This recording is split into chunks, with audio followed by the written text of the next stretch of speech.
Bonne année!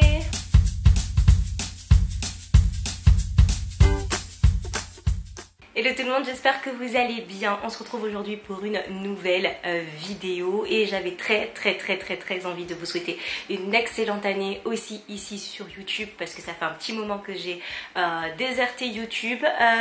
Voilà, je vous souhaite le meilleur, une excellente santé, d'être entouré par les gens que vous aimez le plus longtemps possible, qu'elle soit remplie d'amour, de gloire, de beauté, d'argent, voilà, de tout ce qui vous rend heureux et surtout d'être entouré par les gens qui vous aiment, qui vous veulent du bien. Surtout, voilà, vous entourez de belles et de bonnes personnes bienveillantes et hyper positives parce que ça, c'est hyper important. Et voilà, j'espère que vous serez heureuse pendant toute cette année 2019. Voilà, je suis ici pour vous présenter mes bonnes résolutions de l'année 2019 avec un petit peu de retard, quoique on est encore en début d'année, on peut encore souhaiter bonne année jusqu'à fin janvier. Donc normalement, j'ai jusqu'à fin janvier pour vous présenter mes bonnes résolutions. Du coup, j'ai noté mes petites résolutions ici pour être sûre de ne pas en oublier parce que voilà, j'ai décidé d'être une fille organisée. C'est ma première bonne résolution, c'est d'être beaucoup plus organisée. Je pensais l'être jusqu'ici, du moins je faisais au mieux parce que je sais pas si ça vous le fait à vous aussi, mais voilà, des fois je passais des journées à m'activer et quand on me demandait t'as fait quoi aujourd'hui, ben, j'étais incapable de répondre parce que je me disais mais je suis fatiguée, je sais que j'ai fait 1 milliard de petites choses chez moi, j'ai pas mis le nez dehors, mais impossible de savoir ce que j'ai fait. J'ai fait des trucs. Voilà, je disais ça, je sais pas, j'ai fait des trucs, mais j'étais incapable de vous dire quoi. Donc j'ai décidé de m'organiser autrement, de prévoir des jours vraiment de travail pour le boulot, de prévoir des jours pour YouTube, de prévoir des jours pour faire mes montages vidéo, voilà, vraiment d'être hyper rigoureuse. J'ai adoré 2018, mais ma fin 2018 a été complètement chaotique et j'ai été complètement dépassée par tout ce qui me tombait dessus en même temps. Donc voilà, ma première résolution, c'est d'être vraiment une fille organisée. Ma seconde résolution va avec le fait d'être plus organisée, c'est d'être beaucoup plus présente sur YouTube. Parce que pour moi le blog c'est beaucoup plus facile d'être présente parce que vous pouvez programmer des articles à l'avance. Bon, on peut aussi programmer sur YouTube, mais sur YouTube il faut toujours être dans le concret, dans le présent parce que c'est de la vidéo, alors que sur le blog ben, vous pouvez poster un article là, en préparer plusieurs, les poster pour telle date, l'autre pour telle date, et puis finalement ça se fait tout seul, c'est automatique, Google gère son référencement tout seul. Donc en fait c'est beaucoup plus simple et là j'ai besoin de plus de challenge, donc d'être beaucoup plus présente ici avec vous. J'aimerais en faire au moins 2 par semaine, en poster 2 par semaine. Je suis en train de réfléchir aux jours. Déjà les mercredis pour moi c'est beaucoup plus facile parce que je ne travaille pas le mercredi, et peut-être le vendredi pour me laisser le week-end pour filmer, pour monter, etc. et être plus présente les autres jours de la semaine, mais en même temps en semaine je travaille. Donc voilà, je suis en train de m'organiser, de voir comment je peux faire. Voilà, n'hésitez pas à me suivre sur Instagram parce que c'est là que je peux vraiment être plus présente.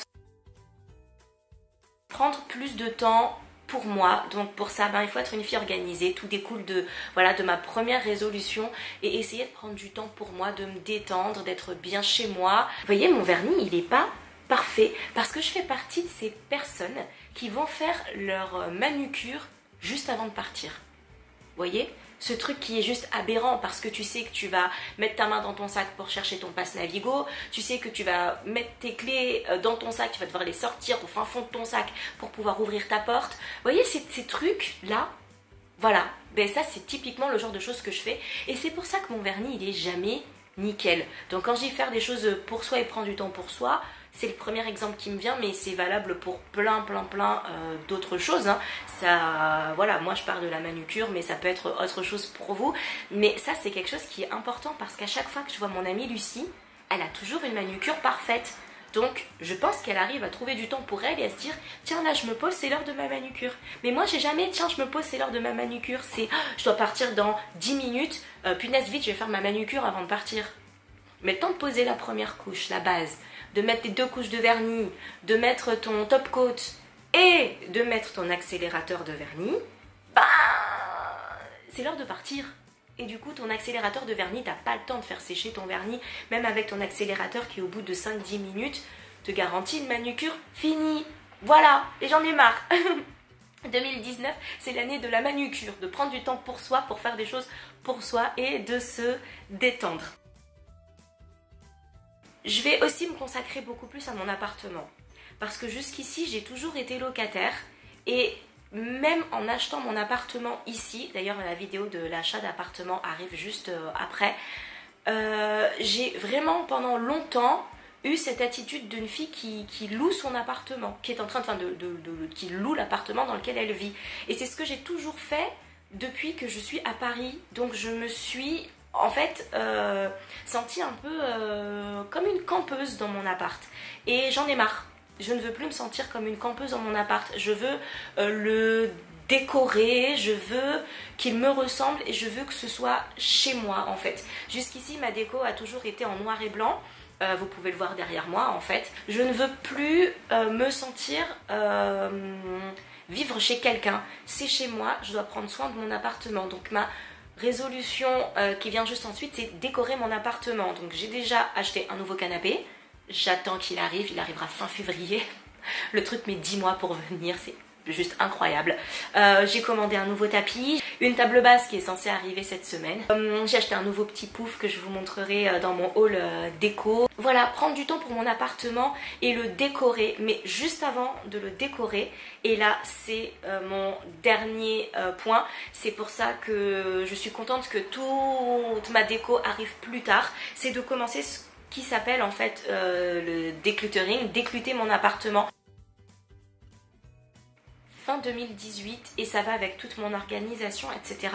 J'ai littéralement pété un câble, pété un plomb. Je me sentais plus chez moi, dans mon appartement, parce qu'il était surchargé. Il était complètement surchargé. En fait, mon cerveau était en surcharge complète. Je n'arrivais plus à m'organiser correctement. Je faisais passer en priorité mon travail, ce qui est complètement normal.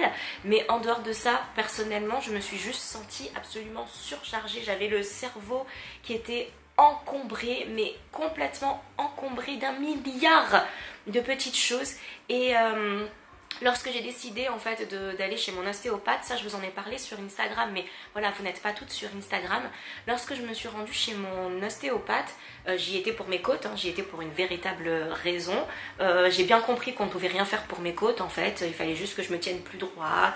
Voilà, j'avais d'autres choses à faire dans ma petite vie pour ne plus avoir mal aux côtes. En me tripotant un petit peu de partout, il s'est rendu compte que j'avais des problèmes émotionnels.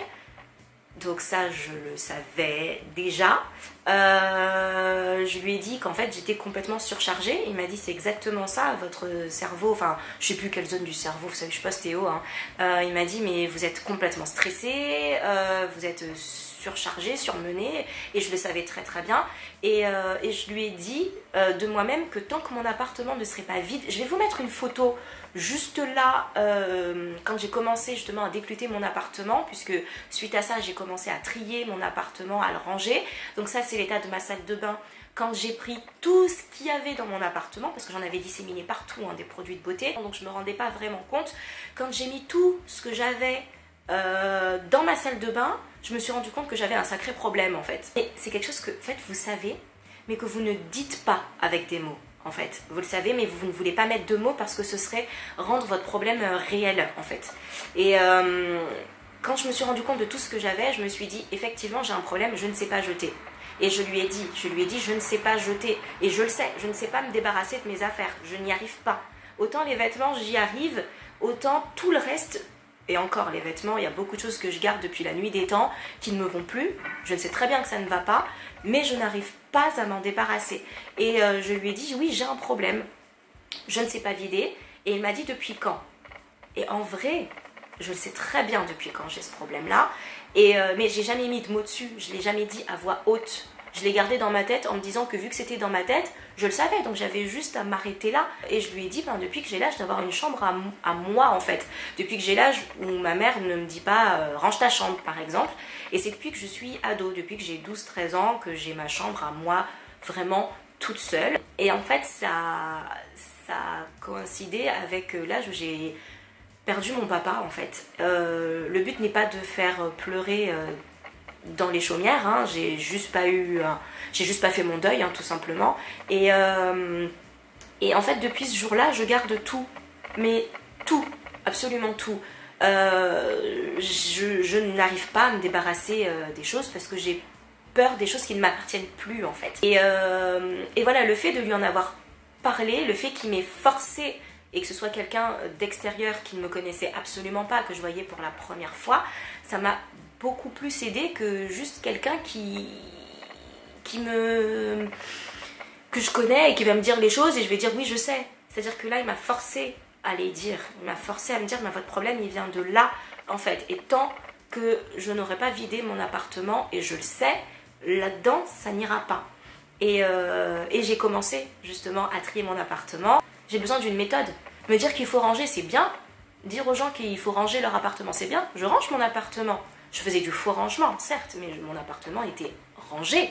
Et là, en fait, j'ai découvert des méthodes. C'est la méthode de Marie Kondo, la magie du rangement. Donc, je l'ai reçue pour Noël en version illustrée. Je l'ai lu 2 fois et ça m'a vraiment aidé à comprendre pourquoi est-ce qu'il fallait que je vide mon appartement, pourquoi est-ce qu'il fallait que je trie, pourquoi est-ce qu'il fallait que je range.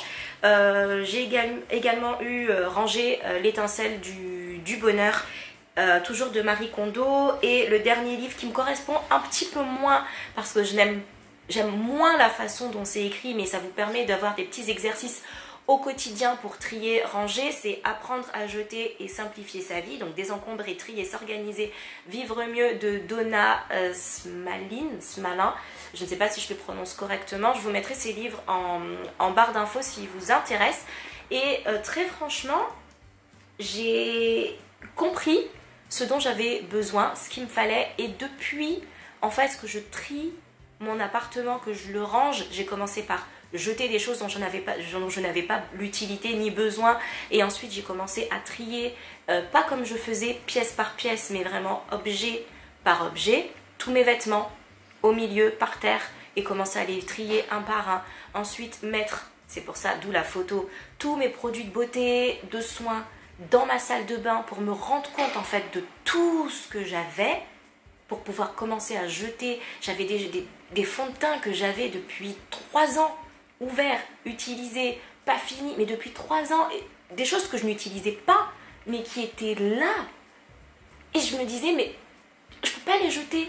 Parce que ça, c'est les premières choses que j'ai reçues par rapport au blog. Ça, c'est une gamme complète de produits, je peux pas les jeter. Même si dans cette gamme, il n'y a que 2-3 produits que j'utilise parce qu'ils me correspondent. Je peux pas les séparer. C'est comme séparer une famille, ça se fait pas.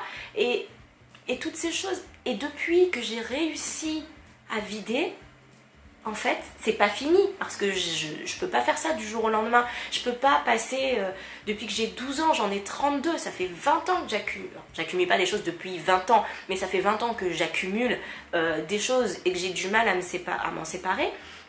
Je peux pas en 3 jours, je pensais qu'en 3 jours je pourrais le faire, hein. Moi j'ai lu le livre, je me suis sentie pousser des ailes, hein. Je pensais qu'en 3 jours je pourrais tout vider, en fait non, ça prend du temps, c'est des exercices au quotidien, et c'est quotidiennement qu'il faut que je prenne une partie de mon appart, que je me dise allez, vide ici, une partie de mon appart, allez, je vide là et je re-range, je réorganise, je vide ici, je vide là, voilà, 4 zones que je me suis définie pour les 4 semaines par mois, en me disant allez, premier samedi du mois je m'occupe de mon placard, second samedi du mois allez, c'est la salle de bain, troisième samedi du mois c'est ma partie bureau, quatrième samedi du mois c'est mon salon et ma cuisine, et voilà, et ranger au quotidien. Quand j'arrive le soir et que je jette mes affaires, non, je jette pas mes affaires ici, parce que le soir d'après je fais pareil, le soir d'après je fais pareil, je me retrouve avec une montagne.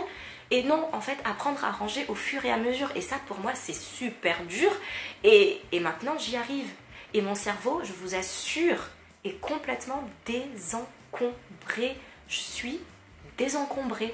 J'arrive à voir Claire chez moi, c'est en permanence rangé, c'est pas parfait, mais je me sens tellement bien ici et je suis contente d'avoir commandé ma déco qui arrive, j'ai trop hâte et c'est pour ça que j'ai eu cette initiative de reprendre mes vidéos parce que j'arrive à voir plus clair. Donc voilà mes bonnes résolutions pour 2019. Je crois que je vous ai assez gonflé avec ma dernière résolution, mais j'avais besoin de vous en parler ici parce que je ne l'avais fait que sur Instagram et que voilà, que j'ai envie d'être un peu plus présente ici aussi. Donc désolée pour les redites pour celles qui me suivent des deux côtés. Je vous souhaite encore une fois le meilleur pour 2019. Je vous souhaite voilà, d'être heureuse, de trouver votre équilibre, de trouver votre routine au quotidien parce que c'est important, de toujours être auprès de vos proches, de bien vous entourer, de trouver en fait votre bonheur et votre apaisement possible parce qu'il n'y a rien de plus important. Je vous souhaite d'être heureuse en fait et heureux pour les garçons qui passent par là. Je vous fais tout plein de gros bisous et je vous dis à très vite. Salut!